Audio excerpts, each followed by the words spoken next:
is Yash, and I'm an incoming sophomore at Leland High School. The project that I'll be demoing today is the ball tracking robot. The ball tracking robot is a robot that uses the Open Computer Vision, or OpenCV library, along with ultrasonic sensors, 3 of them, left, center, and right, to detect and locate a ball and travel to it, along with avoiding obstacles and some other computer vision tasks.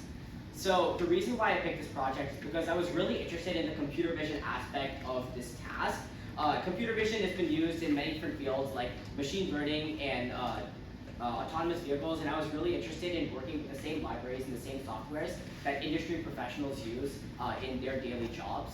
So I'm going to actually demo the actual robot now.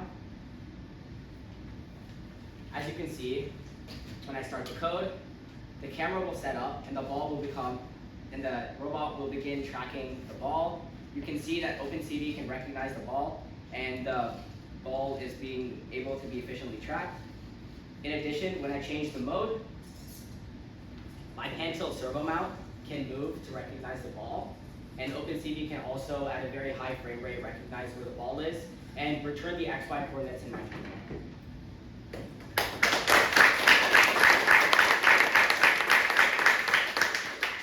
So the pan tilt servo mount was not part of the original project. The original project was just ball tracking, but I added this pan tilt servo mount to offer an additional degree of freedom to the robot, for it to be able to detect the ball above and below the robot, in addition to the left and the right of the robot. It uses 2 servos, a pan servo that moves left and right, and a tilt servo that moves up and down. And this makes it able for the camera to move instead of just being stationary, and offers an additional degree of freedom and makes it much more faster.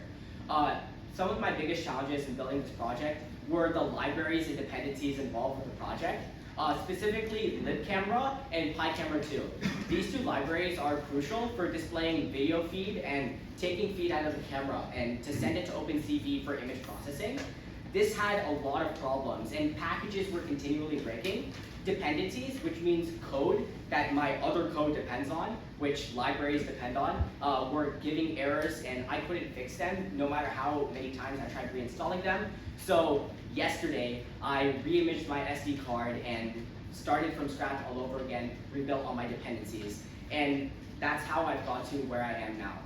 And this is what I've learned from BlueStamp, the task of perseverance. Being able to start from the beginning of a task, even though you went so far in the task, is a really important skill that I've learned a lot from BlueStamp, because I had to start a lot of repetitive tasks all over again because of small setbacks like this.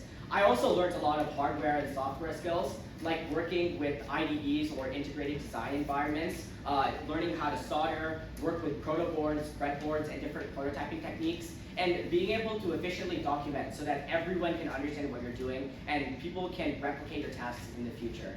I'm really thankful to all of my instructors and everyone that's helped me along the way. Thank you.